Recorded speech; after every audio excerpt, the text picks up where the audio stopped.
That's definitely one strong woman.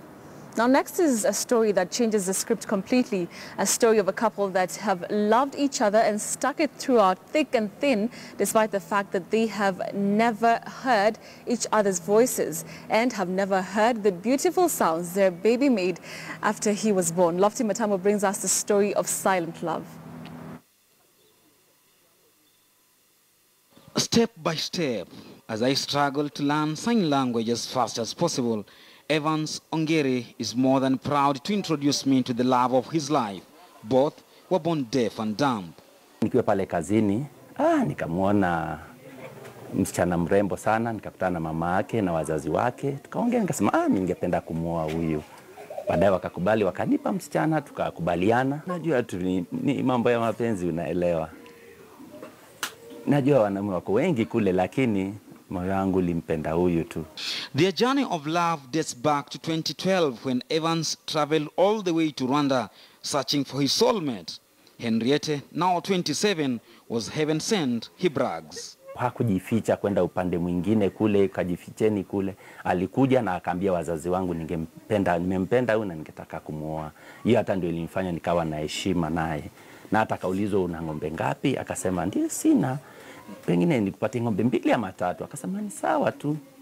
However, he did not just wake up to the decision of marrying a deaf person like him. In 2009, Evans married a Kenyan lady who could hear and speak. She became pregnant, but later miscarried.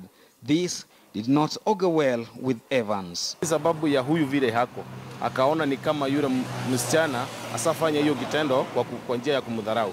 Kutoka siku hiyo ndiye aliniambia hakuna siku atarudia kuoa msichana ambaye anaongea ama anasikia. A stand that left his family with no option but to accept the dedicated union. Ile kitu imefanya mimi nimeona ni kama hiyo ndio uamuzi wake.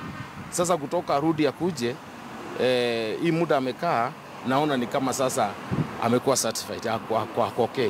Watu ambao wenye sikia ni shida tu, ni waongo. Wengi ni waongo. Atakwambia hivi, akuahidi hivi, lakini utakuta anabadilisha mambo. Imekuwa mzuri sababu kufika saa hii maybe angekuwa tena ametoweka, lakini saa hii sasa amekaa. The couple has a 3-year-old baby boy in Rwanda by the name Akeza, who can hear and speak well, but signs remain a default language in this young family. Baba alikuwa anaongea naye akiwa mdogo tu, hiyo ndio lugha yake ya mama sasa. The lovebirds have since looked for another child in vain. Tukaenda kwa daktari pale, lakini yale mambo anafanya hata singeelewa ni nini anaendelea pale, kwa sisi hatusikii. Henriette sells omena and bananas at N Town near Kabete. Her husband continues to make metal boxes, a technique he learned from his in-laws back in Rwanda. After all, life has to go on. However, the smiles, openness and sincerity, they say, is the pillar of their love life. Silent love is the love between Evans and Omutase, love that neither hears nor shares with the outside world. To them, this love will last forever. Lofty Matambo, KTN News, N Town, Nairobi.